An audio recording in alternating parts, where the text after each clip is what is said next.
the Labor Party and all the political parties in this country. How they mislead, deceive and lie to everybody here. We don't have elections. We have lies, fraud, treason and everything else they can put on.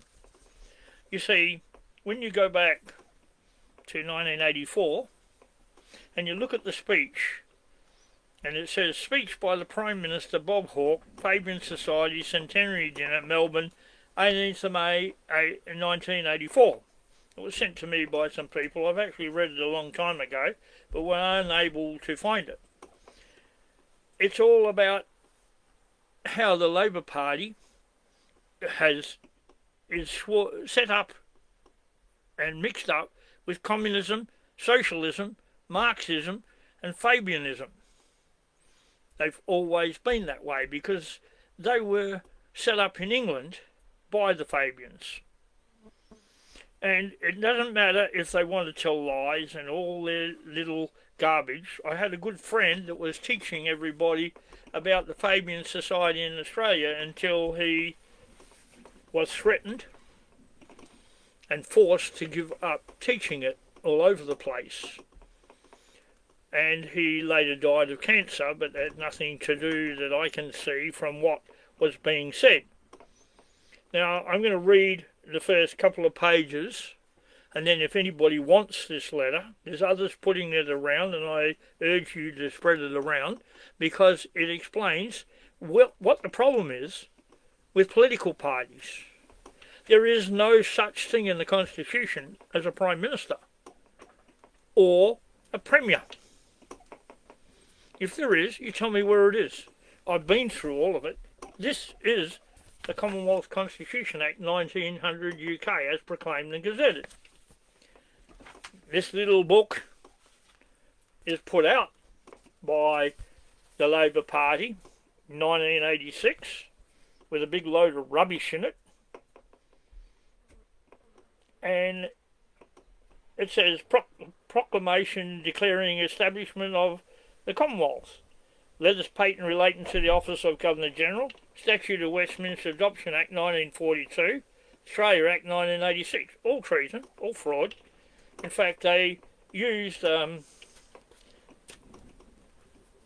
referendum we had to grant native people the same rights as us to remove a section of the Constitution. They negated themselves, but they weren't there lawfully anyway. Now, in this book, that people say it's not the Constitution. No one ever said it was. It's the interpretation of the Constitution by the people who framed it.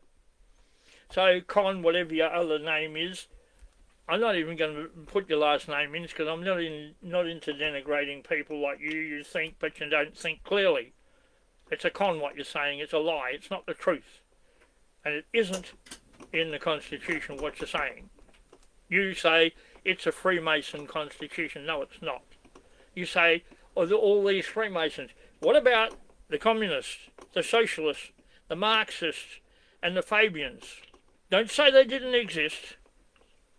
Don't even go down that road, because this letter is a complete lecture by Bob Hawke, the purported Prime Minister at the time, and one of the high-ups in the Fabian Society. Fact. Now, the first 260 pages of this Constitution, the book, which lays out the Constitution, and it does, the first 260 pages is how it's a historical introduction, the federal movement in Australia, so that people will understand what it is. Then it comes to, it's got all the people thing, page 262, Commonwealth Constitution Act. So, it contains the Constitution. Whether you get the copy that we have, which is proclaimed and gazetted, or this, which is correct, it matters not. You are just trying to cause confusion and make out, oh, I said this over the last couple of years. I don't care what you said. This contains the 9 clauses. It contains the preamble. It contains the fact that we needed an enabling act to create a constitution, whether you like it or not. And Clause 9 does not establish a Commonwealth. Clause 9 states how it was set out, not the fact that it was established. Because when you go to Clause 6, the Commonwealth shall mean the Commonwealth of Australia as established under this Act. The Commonwealth of Australia as established under this Act. The states shall mean such of the colonies of New South Wales, New Zealand, Queensland, Tasmania, Victoria, Western Australia and South Australia, including the Northern Territory of South Australia, as for the time being as parts of the Commonwealth, and such colonies or territories as may be admitted into or established by the Commonwealth of States, and each of such parts of the Commonwealth shall be called a state. Now, 107, 108 and 109 establishes the states on the 1st of January 1901. 106 allows the state constitutions to continue subject to this constitution. This one, the same one that's in the Constitution Act, because this is it. It's not the one that was proclaimed and gazetted. It was put into this book. No, Dr. John Quick and Sir Robert Garran never wrote this book. They collated this book from all the interpretation of the people who put it together. If you don't understand what they did, then don't go on Facebook and rave on about what you think, because I don't care what you think, and I don't think other people do. What they are after is the truth, how our country should run, how it is dealt with by us, what our attitude is to it. Is it binding on us? It is. The interpretation has to be binding. You can say it doesn't. That's okay. You can say all of that. But what it actually establishes us as a self-governing colony of England under the provisions of Clause 8. It says clearly, when the Commonwealth is established, it's established as a self-governing colony. But what took place? Who actually was behind the setting up of the Commonwealth of Australia? A large number of people whose opinions and ideas were put together to form a draft copy, which was sent or taken to England by Sir Edmund Barton. I don't care what his religion was, nor did anybody else at that time. There were no referendums. There was a vote to say, did you accept that draft copy? Every colony said yes, so it went to England. Every colony said yes. It wasn't made ultra wires because England breached the referendum, which didn't exist. So, let's stop the nonsense. That gentleman is a different one from Con. And then there's another one who seems to think he can have common law courts without complying with Chapter 3 of the Constitution. You can't. So they're unlawful. Doesn't matter what you say. Can you have common law sheriffs? Yes. Yes, you can. They are civil, common law people who actually deal with lawbreakers and to bring them to the police, which we no longer have. We have those nice little people called public officers. They can never be, they're creatures of statute, can never be officers of the Crown. Who said so? The High Court. Why aren't you listening to them? But I want to read this because the first couple of pages really get up your nose. It says here, this is Bob Hawke talking, for any association or secular institution to reach its first century is noteworthy and in our times remarkable enough in itself. That alone would be sufficient reason for us to join together tonight in this celebration of the centenary of the Fabian Society, brought into formal existence in London 100 years ago this month. No, that's not true. They were already there in the French Revolution. They were already there with the Bolsheviks in Russia, and look at what they created there. So let's keep this in how it should be. And incidentally, I trust it will be noted in the appropriate quarters that those of us here tonight associated with the Australian Labor Party and the Australian Labor government have been so far able to overcome our notorious prejudice as to celebrate a British overcome our notorious prejudice, centenary and a British institution. Indeed, in many respects, a quintessential British institution. It's not a British institution. It was against all the laws of England. And believe me, it is, because it's not a religion. It's an idealism to turn everything communism, socialism, Marxism, those three are the same, and Fabianism sits over the top and creates a heck of a quandrum. Anyway, but seriously, I invite you all to consider the wider and deeper significance of this achievement, because it goes far beyond the Fabian Society's rare survival in the technical and temporal sense. For tonight we are marking the centenary of a society and an idea which of its very nature could not at its birth be thought to have had much chance of survival at all, much less survive into the very end of the 20th century. For this was and is the most difficult thing of all to maintain, a political association. It was founded as and remains a purely voluntary association of like-minded men and women, bound by no dogma or creed or fixed body of doctrine, unable to offer its members inducement or rewards, or to impose discipline or enforce rules. An association based entirely on moral and intellectual ground, and by the very essence of its nature and purpose having only the lowest structure and formal organisation. Well, that's not the truth. Why don't you tell them all about the Rhodes University and what they teach? Fabianism. Isn't that true? Or are you going to deny that too? Further, the century since 1884 has been the most turbulent and eventful in human history, a century of tremendous change in human attitudes and standards, a revolutionary era in which no political, social or economic assumption made a century ago has gone unchallenged, and few, if any, have not been fundamentally changed. Yet the Fabian Society and its original ideals endure. That a society so conceived could survive in such a century and survive with continuing vigour is surely striking testimony to the enduring strength of the cause with which it has been so commonly or closely identified, and to which it has contributed so much. The cause of social democracy. What a lot of crap. We don't have a democracy. We are a self-governing colony of England. This is just letting you know how the slime of this country changed it. Political party slime I'm talking about.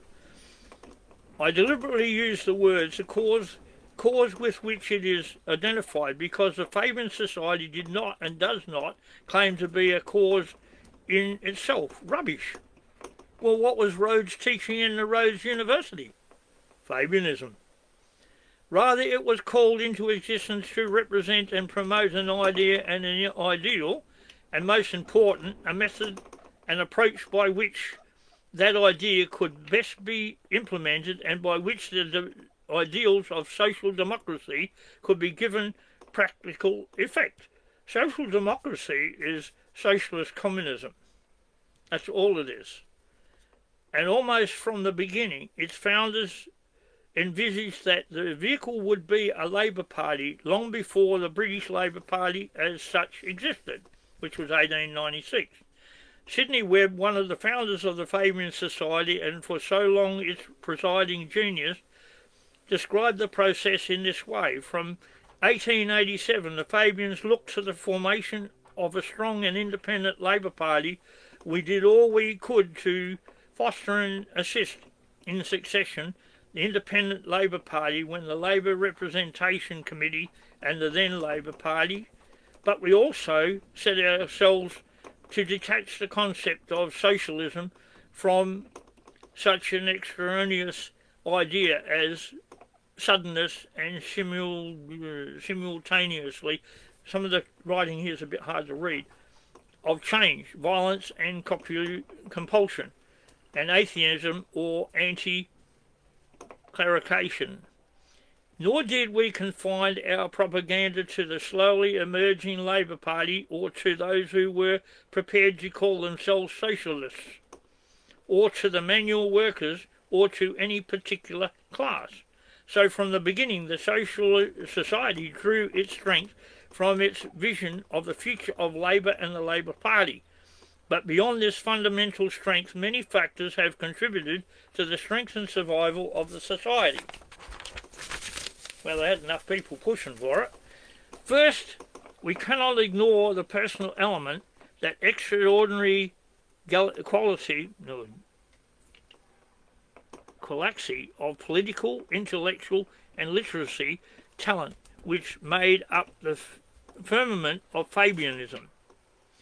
The Webbs, Graham Wallas, George Bernard Shaw, then later Tom Mann, who helped introduce Fabianism to Australia.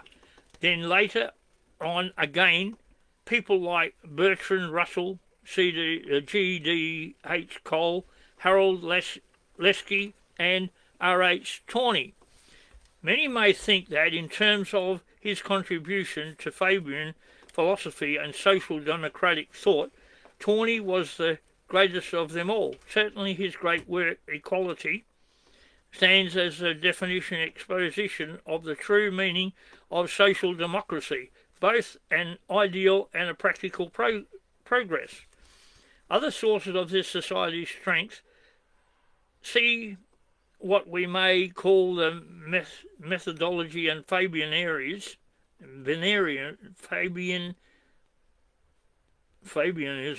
the primacy given to facts, knowledge, proper research and solid information as the basis for action, whether political, social or economical action. It was a recognition, as Beatrice Webb put it, that before will not be brought about by shouting. What it needed is hard thinking, and the third and greatest and most enduring sources of the influence of Fabianism was the idea of practical relevance, and this is the very essence of Fabianism.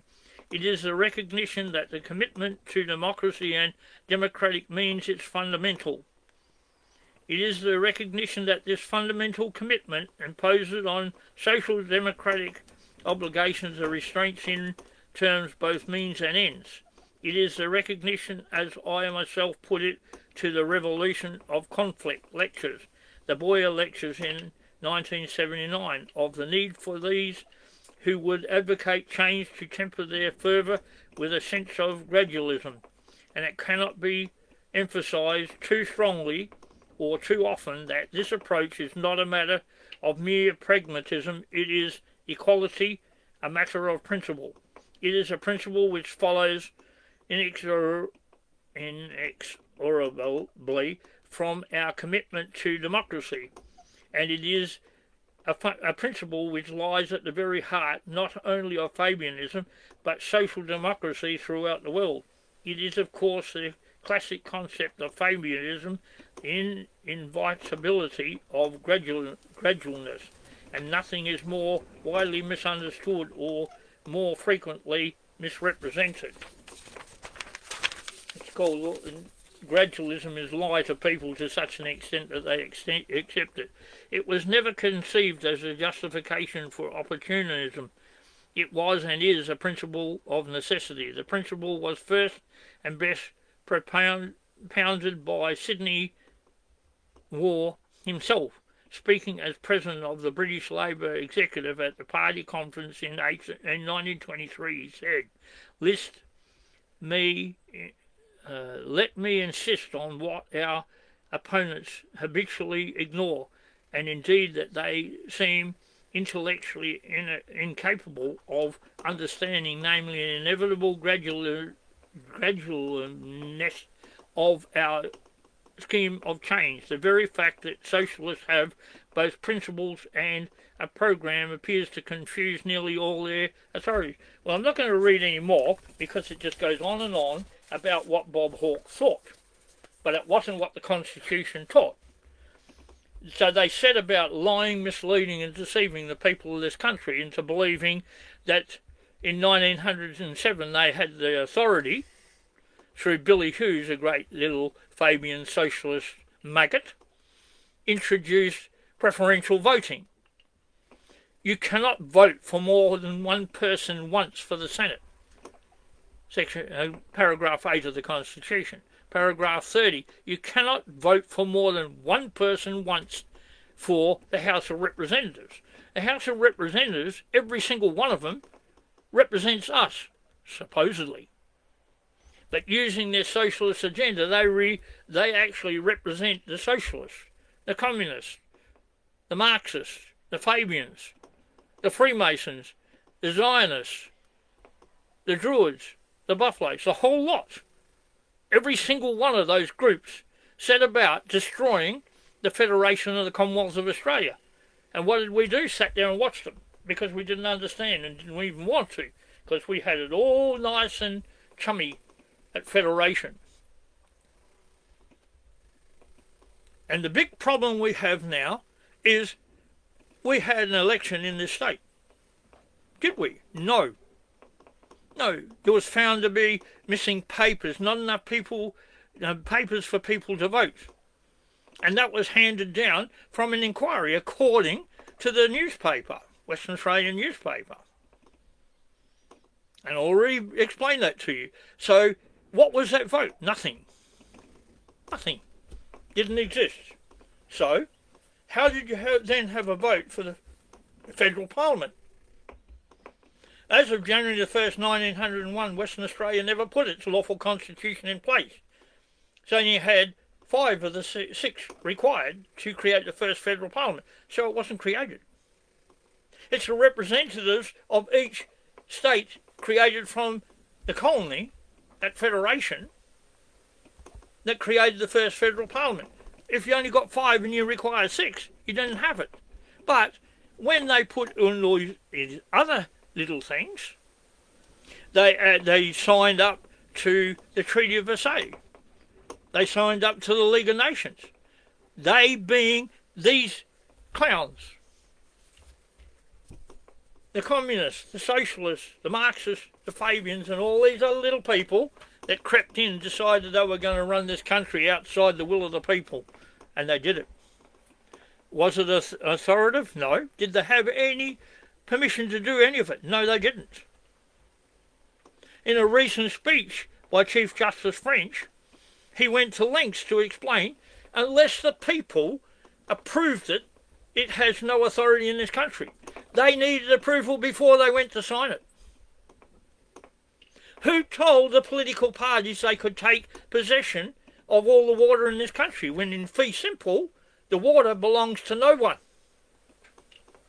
No one. Not to the Parliament, it has no authority over it. The very section in the Constitution, section 51, subsection 38, that they use for their Australia Act, and it's right here, I've got it, just so that you know, I'm not letting you down with some of their rubbish, because it's all lies. And when you look at this nice little Australia Act, and it's a doozy, believe me. And it's based on a lie and a fraud without any authority. Who gave Bob Hawke the authority to have a letters patent for the office of governor when there was a reciprocating one put in place at Federation? What happened to that one? Are you going to answer that? You're going to have to, because you're nothing but criminals until you do. And the little Australia Act, there's a statute of Westminster, a load of rubbish.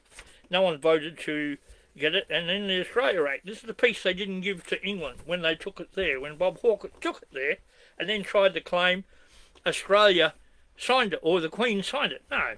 An act to bring constitutional arrangements affecting the Commonwealth and the states into conformity with the status of the Commonwealth of Australia as a sovereign, independent and federal nation. Why didn't you put that on the one that went to England? Don't say you did, because you didn't. You were told to go back and put it to the people, because you never ever did that either. So how did you change it? Did it change things? It just said it did. It says, whereas the Prime Minister of the Commonwealth and the Premiers of the states that didn't exist in law, at conferences held in Canberra on the 24th and 25th of June 1982, 21st of June 1984, agreed on the taking of certain measures to bring constitutional arrangements affecting the Commonwealth and the states into conformity with the status of the Commonwealth of Australia as a sovereign independent federal nation. Why didn't you explain that to them? And I've got to stop there for a sec, because you've got to understand something. There was not one state constitution in place in this country by 1974. Every single one had been removed and replaced. Western Australia never put the proper one in. They put a bodgy one in, and it still remains in. So none of the states were sitting under the state constitution. What parliaments are you talking about? Because the parliaments are put in place by the original state constitution, which the letters patent can never be moved. So this Australia Act is a load of rubbish, and it affects the constitution of Queensland and Western Australia. It said so. And whereas in pursuant of paragraph 5138 of the Constitution of the Parliaments of all the states have requested the Parliament of the Commonwealth to enact an act in the terms of this act. There wasn't any parliaments because there wasn't any constitutions in place that complied with 106 of the Constitution. There's your fraud, lies and treason. But it goes further. When you read that section, it says in that section they could exercise authority they had at federation. There was no federal parliament at federation. They had to vote in the states first and then vote in the federal parliament, so it didn't exist. The interpretation by Quick and Garron states that that's a fact. And they said, even if that wasn't so, there was only 7 legislative areas ever exercisable by the Australasian Council and even less by the colonies. And all 7 are in section 51 of the Constitution. You tell me, any politician in this country, what section of the Constitution gives you authority over land and water and minerals? You tell me. You've taken every public utility, sold it without permission because you don't own it. If you represent the people, when do you ask the people for permission to take their public utilities? Public being the people. The supreme, absolute and uncontrollable authority is the people. Their authority, not yours. If you represent us, you don't exercise our authority. You exercise the authority granted by our Constitution through you, which sets the parameters as how we have to be governed, not what you think. If you think you've got all these authorities, you're a pack of liars and nutcases. As people say, you've got the air blowing through your ears because there's nothing else in the middle to catch it. You think I'm angry? No. I'm disgusted that a bunch of so-called intelligent people can come out with such lies, treason and fraud and lay it on the people of this country and decide you can turn our public utilities into companies when section 51 subsection 20 says that all these companies are exclusive legislative authority of the federal parliament. Oh yeah, but you've got an ABN number for all our public utilities and that's only for GST. Well, sorry, the Constitution says, and it follows, companies formed under state legislation, once formed, come under federal legislative authority. Where is the authority for a federal law or a federal law that grants authority to a registered company, ABN, ACN, whatever else you want to put in place? Where does that authority come from to grant them legislative authority to pass laws like your so-called local government, which is a fraud? Authority to exercise authority over the people, implement authority through law, act as police, judges, juries and everything else and disregard the will of the people. Where does all that come from? If you can't produce that, chapter 3, section 76, page 795, the 4th paragraph says you don't have any authority. And you, not us, have to show where in the Constitution that comes from. So show us. You want credibility? You have none. You look at Albanese and everyone thinks what a moronic nutcase that thing is. It doesn't like it when people do memes with him in a ballet suit or whatever they do. Who cares? But guess what? It wasn't him that gave our land to anybody. It is a platform of the Labor Party, and it's in this document, which is, I think I'll tell you, it's 9 pages in here. It's their platform to take our land off us, to get control. And you want a copy of that letter, if somebody else doesn't have it, to hand it out. And there is people there that have it, because that's where I got it. We've got it on our computer, so if you get lost, give us a yell, we'll give it to you.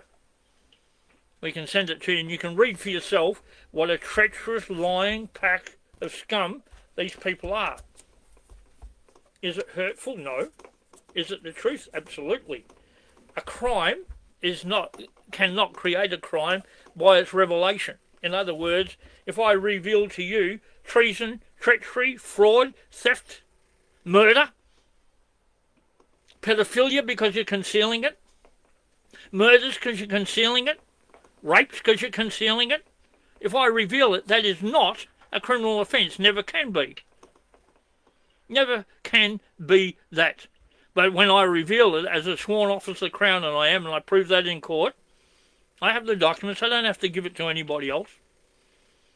When I sit back and watch what the so-called DCP do, and they've got a registered company, they're exercising authority, exercising laws which they don't have.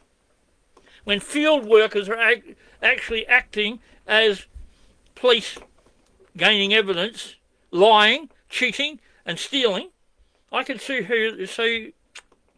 who they are by name, but I'm not going to.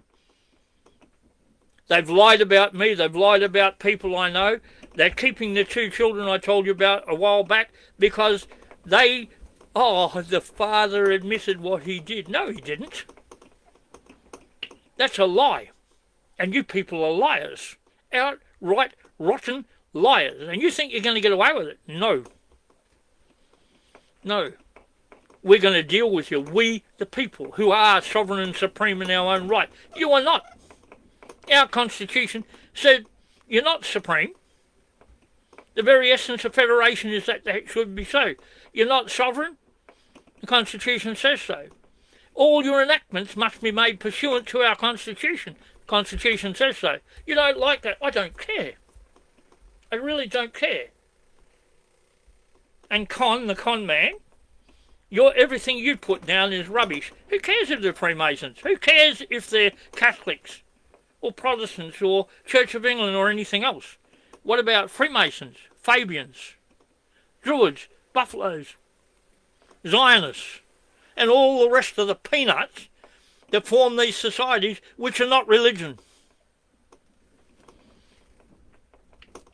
You say you don't want us to attack the Jewish people. I don't attack the Jewish people. I know quite a few of them. I say hello to them. I talk to people on the street. I don't condemn anybody. But I don't like the rubbish that liars like you put out there. Oh, you're Islamophobic because you don't like Muslims. No, that's a lie. We've got a lot of friends that are Muslim, come from Cocos Keeling Islands and different places. We spend time at a garage sale a few weeks back talking to one who was a good friend of my daughter's. Why wouldn't I talk to them? They're nice people. I'm not talking about the extremists and the nutcases like higher up in the Fabian Society, the communists, the socialists, the Marxists, the Fabians, and all the rest of you lunatics that think you have the right to walk all over the people in this country. No. I don't dislike anyone. I don't hate anybody. But I'll do my darndest to bring you to justice, because if you can't abide by the law, you deserve to be locked up. And that's you, Albanese. You say one thing one day, and when you plot the next day, I watched it. They played what you said, and then you said, I didn't say that. Then a week later they played it. You did say it, so you lied. Oh, you didn't forget? If you did, get out of our parliament. You're a nut job. But you shouldn't be there anyway. There is no such person as a Prime Minister. You can appoint somebody to be the foreman of the Parliament, the Speaker, and he must conduct the Parliament, but he has no authority. He can't just go and say, oh, you're going to do this, and say, my government, because you don't have a government. You have a registered company. And let's look at this. You want people to sign up to the Australian government. That's what you're doing. The oath you must take to be brought into the British Empire is the one in the Constitution, no other one. You naturalise into the British Empire. You are not one of your little lackeys, which is what you're trying to do. In 1999 at the referendum, we decided to keep what we had, which is our Constitution, our laws made pursuant to our Constitution, our authority granted to us above you. You put in your green Constitution, and with the lies of moronic half-wits, part of the so-called professors of this country, you lied and cheated and stole and think you got the right to stand over people when you do not. You do not. You want people to join as citizens of the Australian government. There is no such entity.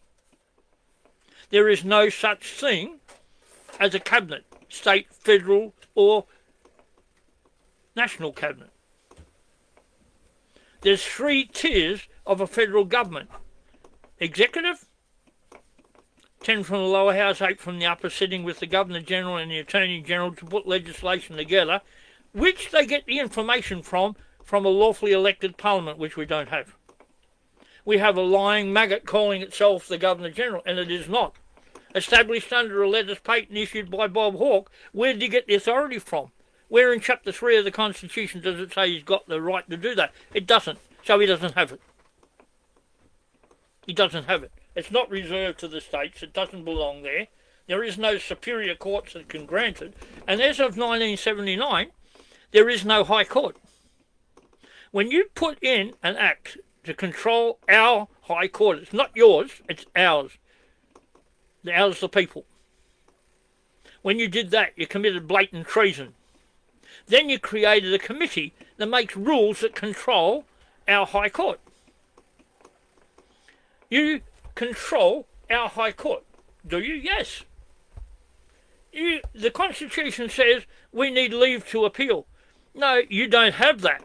You have special leave granted by some moronic registrar sitting on the counter committing fraud on the people by saying, oh no, these people aren't officers of the Commonwealth. Why aren't they officers of the Commonwealth? Because they did not ever swear the oath in the Constitution, which means they're officers of the Commonwealth. No oath, no authority. Now, if the politicians didn't swear it, they're not lawful. That they couldn't be anyway, because they weren't voted in lawfully.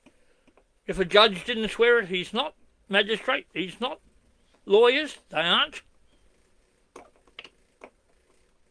You tell me they are. If they are, show me in the Constitution where it says they can upheave ours. You've got 2 Muslims sitting in the Parliament mouthing off to everybody. Neither of them has sworn the oath in the Constitution. Section 42 of the Constitution says every senator and every member of the House of Representatives, before taking their seat, must swear the oath in the Constitution. Must swear the oath in the Constitution. They haven't. They don't exist. They're sitting in there lying, dribbling on. One of them says, oh, we had floods in Pakistan, we had this, and now you've got to pay for it because you're responsible for the emissions. 0.04 of 1% isn't enough to, if it was dynamite, wouldn't even tilt your hat if it exploded. What a load of crap. Stop lying to the people. Stop lying to my kids, to my relatives, to my friends. Start telling the truth. And as for fuel, we've got our own. Why are we using other people's? And why are we going to get dirty fuel? It was you, Bowen, who said we're going to get dirty fuel. Why are we getting dirty fuel? Why is it suddenly you send one plane to Iran and a half a dozen soldiers, or what, 70, less than 100 anyway, according to you? How is it all the price of the fuel's going up in this country and they haven't even changed it yet? You put up the price of what's already here that's been paid for at a lesser rate. Who gets the difference? Yous? Of course, it'd have to be, wouldn't it? It would have to be. Because you're stupid enough to believe you've got that authority when you don't have it. You don't even know what emissions are. You don't know how it works. I do. I've spent a lot of years studying it all. I can prove what I said works. All the people who examined my patents all said it works. They can see how it works. Because it wasn't exactly correct on some of it, that doesn't mean a thing. The car was driving down the road. The video shows it. Oh, but the good little boy said, oh, no, it didn't. No, that didn't happen. That was just a promotion video. Well, how come the car was driving down the road running on the system? It had no other. So you lied about that, but that doesn't matter. You just keep lying because you've lied about a lot of things and it's all going to come out soon. But the one mistake you morons made, when you wanted to shut me up and declare me to be vexatious, you put every single transcript of every case I ever put before the court into an affidavit.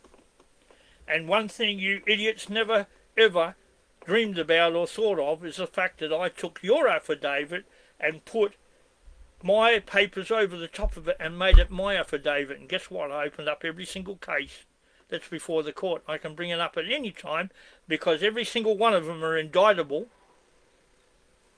They reveal charges of treason and fraud. It isn't just civil, it's criminal. It's treason and fraud, and it all proves it, and you know it. That's why you want to shut me up. You're not going to shut me up. You're not going to. You're not going to get what you want. You're nothing but a bunch of thieving, lying traitors. And as for all your so-called companies exercising judicial authority, legislative authority, and administering law in this country, while a registered company, you show me in the Constitution where it comes from, or shut your mouth and get out of the job you're in. I'm talking about the welfare. I'm talking about the police. I'm talking about every public utility that has an ABN number. Don't come to the crap. It's for GST reasons. No. Section 51, subsection 2 said any law in relation to tax shall deal with one subject to tax only, except for in relation to customs and excise. Read it and weep. It says that. That is the truth. That is our authority. So did we give you authority to have a law with two subjects of tax in it? No. Goods and services, two subjects of tax, you idiots. Absolute brain-dead clowns. You cannot have GST. You're collecting billions off the people extra. When are you going to make the multinational companies pay tax? When are you going to make the multinational companies, and I'm not only blaming China, I'm blaming every country that buys stuff from here, make them pay for it? Tax concessions? No, they don't pay tax. Why should they be given a concession against something they don't pay?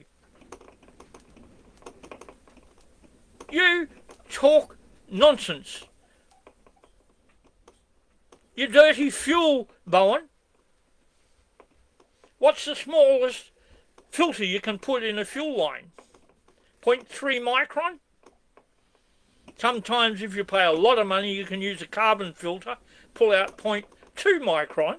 You won't get any more out. What does it do? It takes the colour out and all the junk, but it doesn't get rid of the garbage. You put sulphur into diesel. You put acids into diesel. You change the oil because the acidity comes up, and you change it to get rid of the acid in the fuel from the bypass of the engine. Natural bypass. And you're going to tell me, oh, that doesn't happen? Well, I got books that says it does. I've got studies that show clearly what I'm saying is correct. All I'm going to say is get a copy of this letter and comprehend what these maggots have done to this country and kick them out. There is no election. There is no lawful parliament in this country. And no, you radical Muslims and anyone else who wants to get radical in this country, you're having nothing.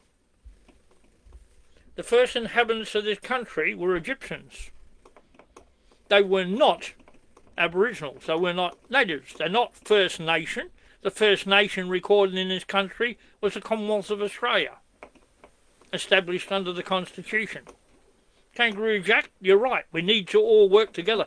Not separate, not use what I'm saying and say, oh, I'm trying to divide anyone. No, I'm not. I'm trying to get everybody to work together so we can have a lawful, beneficial country for everybody here, under the control of the people, not on lunatics that call themselves politicians and nutcases running political parties. They're all committing treason. When are you going to wake up to that fact? When are you going to do something about it? I already said, get a letter, go down and serve it on your politician. I rescind my vote, get out. Why can't you do it? You can. Because the supreme, absolute and uncontrollable authority is yours and mine. Doesn't matter what colour you are. If you do not swear the oath of allegiance to gain citizenship in this country under our Constitution, you are not here lawfully. A pledge is not going to make you naturalised. It's going to make you part of the company known as the Australian government. Read it, it's all there. It's all in the laws, or so-called laws, that they are quoting from. What's the good of signing a pledge? I pledge to uphold all the laws of the Australian government, or Australia. No. I swear a lawful oath of allegiance to King Charles III, King of Great Britain and Northern Ireland, according to our Constitution, or affirm accordingly. If you can't do that, pack up your bags, take all your kids, and get the heck out of this country. I don't care if your kids are born here. Like Kangaroo Jack says, it doesn't matter. Our Constitution is the supreme law. We voted to keep it. You can't remove it. You can lie all you like. So comply with our law. Swear the oath of allegiance and take up your position as a naturalised person, or get out of our country. You don't belong here. Follow our customs. What are our customs? Treat women the same way as you do anybody else. Treat them with respect, which they deserve. Allow them to drive. Allow them to get an education. That's one of our customs. Another custom is mateship. Another custom is to do right by all people. To help everybody. If someone's broken down the side of the road, how many times have you stopped to help them? Every time I see someone, I do. Sometimes at the expense of me. I don't care. Why would you leave a human being on the side of the road? That's our customs. Our beliefs. Our beliefs are the Church of England and all associated beliefs in the King James Bible and accordingly. Coming here and saying you're going to have Sharia law, no you're not. You can shove it. Get out of our country if that's what you think. Follow our customs and beliefs. Assimilate. That means no running around with women all got up so you can't see them. They're human beings. They're not animals. Why are you putting them in a black trap? Is that an insult to Islam? No, it's not. No, it's not. All the Muslims I know don't wear that garb. They don't make a woman 1/4 the value of a man. They treat them as equals, and so they should. In this country, that is our customs. That is our belief. That is our society. Assimilate or get out. You don't like what I said? I'm not racist one little bit. I grew up with native people. I'm living in a family of natives. All friends. We've been friends for years. 40 odd years. What does that tell you? I'm not a racist. I don't believe in race discrimination or any discrimination whatsoever. We are all part of the human race, or we're not here. We're all created equally, or we're not here. You take what I say or leave it. I don't care. The fact of the matter is, there's no custodians of the Commonwealth of Australia. Everybody simply is. Everybody is a custodian of this country. We were born here. We are naturally born here. We are native. Native to this country because we were born here. I don't want to know about all the other frauds and everything else. That's got to go, because every politician who sits in this country and every union that takes money from us, the taxpayers, every person who stiffs us, the taxpayers, is stealing from us. And one last thing. Every single bit of money that these political parties borrow and sign up to, your companies, which are companies, they've got ABN numbers, they owe it. We don't. It is not part of our debt. We did not sign for it, we did not agree with it, and we didn't get any of it. Who do you think you are to sign us up to something you didn't? Because you can't. We're not contracted to you. We owe you nothing. If you borrow money and give it to another country, more fool you. We'll just hand you over to the country you borrowed the money off. You can work it out whichever way. Sell everything you owe. They can't take possession of your land because they don't live here and they're not getting it anyway. It belongs to us, the people. You steal every time you borrow money. Our Constitution says all money in excess of the federal government's debts must be returned to the states in relation to head of population. Why aren't you doing it? Why aren't you doing it? Why aren't you returning the money in excess of everything? Because you're pocketing it yourself or putting it in someone else's pocket. Why aren't you making all these multinational companies pay tax according to our law? Why aren't you doing it? Because you're nothing but a bunch of thieving, lying creeps who could not give a hang about the people in this country. You've passed that many so-called laws which are outright lies. I've seen them, I've read them, and I agree they're lies. You don't like it, then pick up the Constitution and read it, you'll know they're lies. Because if an authority isn't granted by the Constitution, it's denied and remains with the people. You can't say it's reserved to the states. There are no lawful states in this country until you put all their state constitutions back in place. Till then, they don't exist. So if they don't exist, how can you have a Commonwealth which is established from members from each of the states, which don't exist? So you tell me how that works, you brain-dead clowns. Bob Hawke talks about intellectual. The only intellect he knows of is what he sees now, nothing, because he's dead. There's a good Bob Hawke, he's already dead. That's the only one that I believe in, the one that's dead, because when he was alive, he wasn't for Australia. He was for the progressive destruction of this country and handing over to socialists, communists, Marxists and Fabians. When you read that, if you take the time to read that speech, you'll know exactly what I'm talking about. Read it and understand. It was never given to King Beazley by the United Nations to take all our land.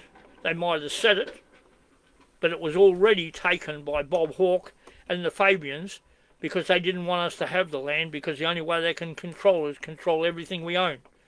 How can you sit there and think you pay a mortgage off most of your life and then some idiot, little short weasel in this state, Dodgy Roger, changes your title, which he has no control over. No control over it. If he did, it would be in Section 51 of the Constitution, and it's not. Nor is there any control. And you, Albanese, you have no control over our land. And as for you, you idiot from Victoria, you cannot give companies access to people's property. What they do to you, they have a right to do under Clause 61 of Magna Carta, to stop you stealing their land. I don't condone any of it. But if they do something to you, too bad. I'm not going to cover it up. I'm not even going to talk about it. I'm not. I'm just telling you what they've done. You do something about it. You're big enough. You're a big boy, big girl, whatever. Whatever you decide you're going to be, you can be whatever. I don't care. Doesn't worry me. I'm not the one that's going to punish for what you're doing. You are. If you don't like what you're doing, too bad. Don't do it. You're given the choice. Alright, I've got nothing more to say except have a good rest of your weekend. If you want a copy of that letter, we've got it, or go on the internet. There's that many people I know who've got it. Get a copy, get it sent to you, and sit down and read it and comprehend it. Then you'll sit down and you'll understand everything I've said is correct. These people are liars, thieves and cheats. They want what you've got and they don't want to work for it. That's what unionism is all about. Big fat cats sit up the top of the unions, collect millions and millions of dollars, put it in their pockets and retire with multi-millions and never worked a day in their life. That's what socialism's about. That's what Fabianism's about. Communism's about. Marxism's about. Make a few rich and the rest suffer. Doesn't worry me. You, it's what it worries. It worries me what you do to my kids. And you hurt my kids. Can you run fast? You better. So you have a lovely day. Thank you.